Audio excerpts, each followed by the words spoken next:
সরকারের চারটি সিদ্ধান্ত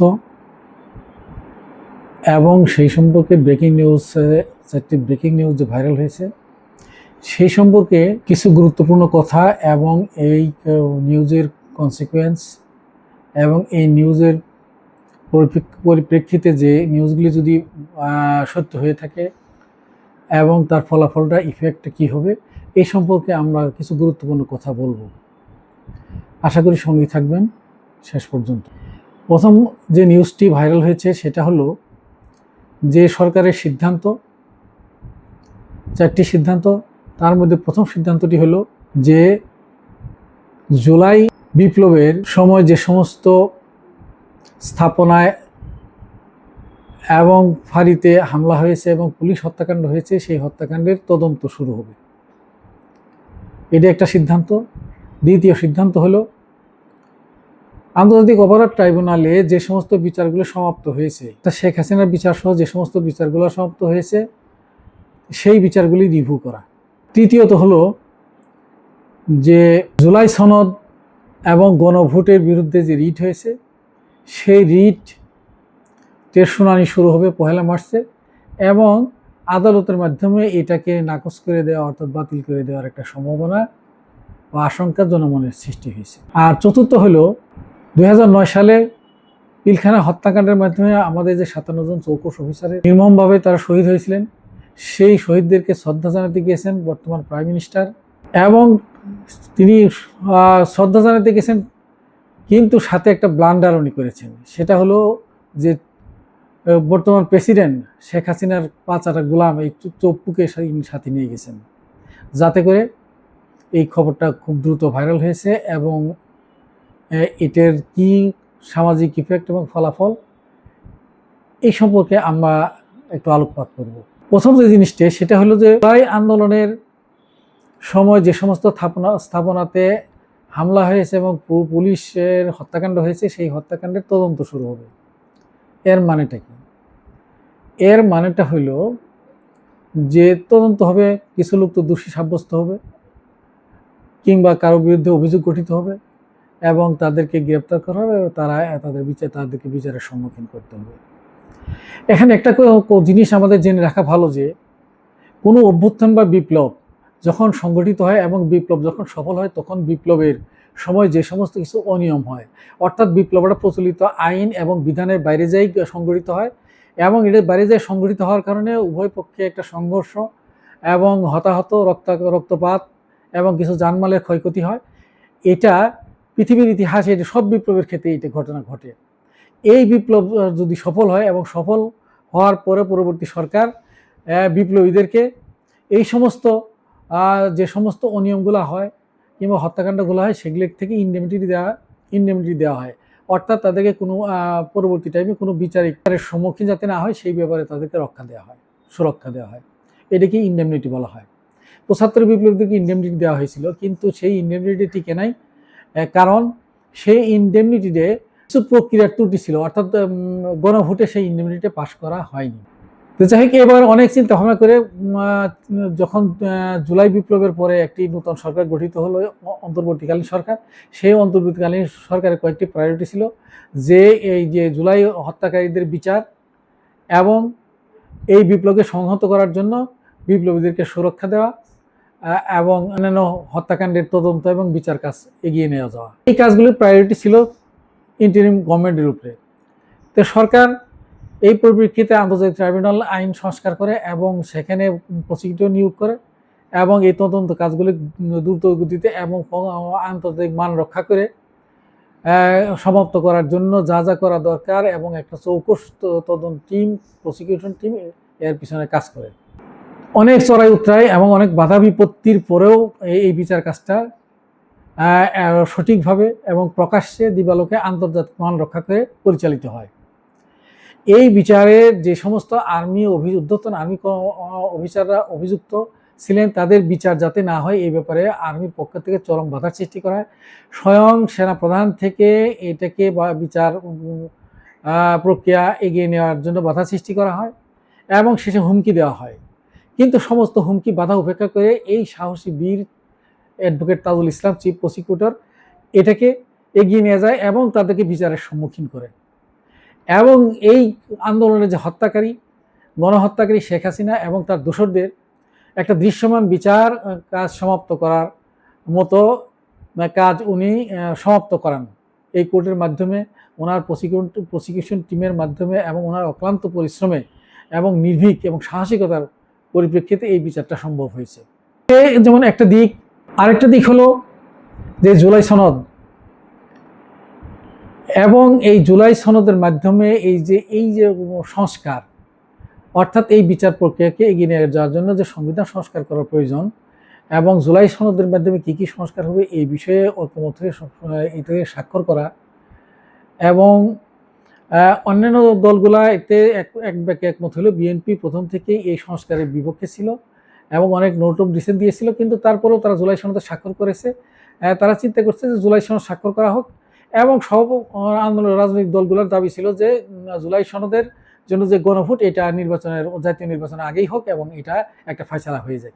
কিন্তু বিএনপির অন্তরে দূরভিসন্ধি ছিল এবং তারা এটাকে কৌশলে এবং তাদের একগুঁয়েমির কারণে এটা ইলেকশনের দিন মানে দুইটা ভোটের ব্যবস্থা করা হয়, যে সংবিধান সংশোধন অর্থাৎ জুলাই সনদ এবং সংবিধান সংশোধন করার জন্য যে একটা গণভোট, হানা ভোট, আর একটা হলো জাতীয় সংসদ নির্বাচন, পার্লামেন্ট সদস্যদের নির্বাচন করার জন্য একটা ভোট।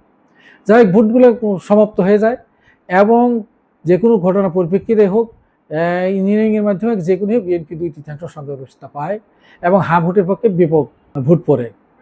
যদিও আওয়ামী লীগ এবং বিএনপির যে সমস্ত প্রভাবহীন এলাকাগুলোতে না ভোটই বেশি পড়েছিল, তারপরও সার্বিকভাবে 2/3 যেমন বিএনপি সংসদ সদস্য নির্বাচিত হয়, আর হা ভোটের পক্ষেও 2/3 ভোট হা ভোটের পক্ষে পড়ে, যার কারণে জুলাই সনদ বাস্তবায়ন করা এখন নির্বাচিত সংসদের জন্য অপরিহার্য হয়ে যায়। আর জুলাই সনদের বিষয়ে একটা কথা ছিল, সেখানে উল্লেখ ছিল যে জাতীয় সংসদ সদস্যরা যখন শপথ নেবেন যার অধীনে, এবং জুলাই সংবিধান সংশোধনকারী কমিটিও শপথ নেবেন একই ব্যক্তির আন্ডারে এবং একই সাথে। কিন্তু বিএনপি এই বিষয়টাকে পাশ কাটিয়ে যে জুলাই সনদের সাথে প্রথমেই গাদ্দারি শুরু করে এবং তারা জাতীয় সংসদ সদস্য হিসেবে শপথ নিয়ে জুলাই সনদের জন্য অর্থাৎ সংবিধান সংশোধনের জন্য তারা আর শপথ নেয় না। তাদের অন্তরে যে এই দুরভিসন্ধি ছিল এটা প্রমাণ পাওয়া যায় যে এই আজকের যে তারা এই জুলাই সনদ, এবং আমি হোসেন মাহমুদ তো পরিষ্কার বলেছি কিসের কোনো ভোট কিসের কি, এবং জুলাই সনদের যুদ্ধ আবার কিসের যুদ্ধ। তো এই সময় তুচ্ছ তাচ্ছিল্য করা শুরু করছেন।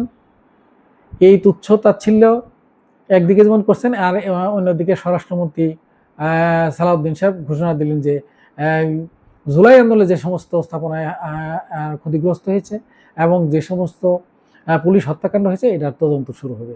অর্থাৎ জুলাই বাস্তবায়ন হলে পরে তো এইটা আর হইতো না, নিশ্চয়ই বিএনপি জুলাই বাস্তবায়ন করবেন না, এটা পরিষ্কার বোঝা যাচ্ছে।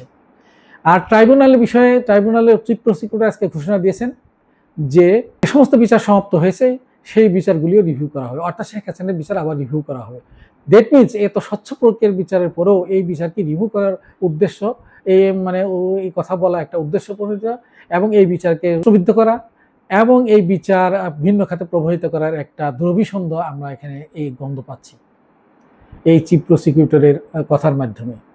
এতে করে বোঝা যাচ্ছে যে বিএনপি ভারতের সাথে যে নেগোসিয়েশন করেছে এবং আওয়ামী লীগের সাথে যে নেগোসিয়েশন করেছে তার দৃশ্যমান অগ্রগতি ওনারা এই দুইটাই বিষয়ে ওনারা দ্রুত দেখালেন। দ্বিতীয় বিষয়টা যে ছিল যে জুলাই সনদ বাস্তবায়ন না করার একটা দায়িত্ব এবং একটা বদনাম বিএনপির ঘাড়ে আসবে, এটাকে পাশ কাটিয়ে তারা আদালতের ঘাড়ে চাপিয়ে দিলেন যে আদালতের মাধ্যমে যদি এটাকে বাতিল করা যায় তাহলে বিএনপি আর এটা পাশ করার কোনো বাধ্যবাধকতা থাকে না, তারা বলতে পারে যে আদালতে নিষিদ্ধ করছে, আমরা কি করবো।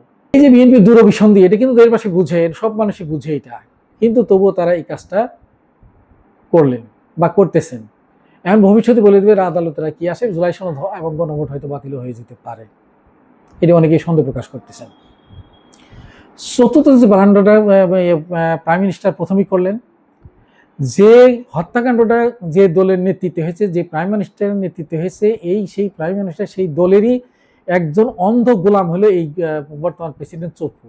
এই চপ্পু এই হত্যাকাণ্ডের তার অনেক দায়িত্ব আছে এই দেশটাকে ধ্বংস করার জন্য, এবং জুলাই বিপ্লব সংগঠিত হওয়ার পিছনে যে সমস্ত কুশীলবরা আছেন এবং এই চপ্পু তাদের অন্যতম। দেশকে ধ্বংস করা, দেশ থেকে টাকা পাচার করা এবং বেগম খালেদা জিয়ার মিথ্যা মামলাকে চালু করা এবং তাকে জেলবন্দি করা এবং প্রেসিডেন্ট জিয়ার বিরুদ্ধে বিশুদ্ধার করা, তারেক জিয়াকে নির্বাসিত করা, এগুলো সবই কুশীলভ ছিল এই চপ্পু। এই চপ্পু এই দেশে ইসলামী ব্যাংককে ধ্বংস করার এক কারিগর এবং এই এসালামের একটা গোলাম ছিল সে। শেখ হাসিনার 5ই সালাম করা এই ব্যক্তিত্বহীন লোকটাকে নিয়ে যখন শহীদদের শ্রদ্ধা জানাতে গেছেন, তখন দেশের মানুষের হৃদয়ে রক্তক্ষরণ হয়েছে এবং দেশের মানুষ বিক্ষুব্ধ হয়ে উঠেছে। কেন প্রাইম মিনিস্টার, আমাদের নবনির্বাচিত প্রাইম মিনিস্টার এই কাজটি করতে গেলেন?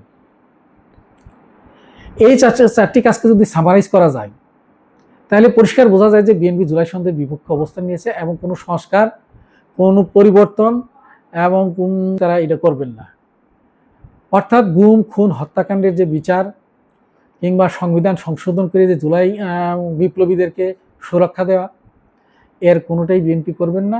এর বিপরীত কাজই শুরু করে দিয়েছেন। এর ফলাফল কি হবে এটা সুদূর প্রসারী। একটি জিনিস খুবই দুঃখের সাথে বলতে হয় যে হাজার হাজার নেতাকর্মী যে বিএনপির জেল খাটলো, তারা গুম খুনের শিকার হলো, তাদের বাড়িঘর ধ্বংস হলো এবং তারেক জিয়া নিজেও অত্যাচারিত হলেন। বেগম খালেদা জিয়া চিকিৎসা পর্যন্ত নিতে পারলেন না এবং তাদের বিরুদ্ধে যে বদনাম, এত কিছু হওয়ার পরেও বিএনপি কেন এই ক্ষমতার মোহে অন্ধ হয়ে এই আওয়ামী লীগকে পুনর্বাসন করার দায়িত্ব নিচ্ছে? এটা আমাদের কাছে বোধগম্য নয়।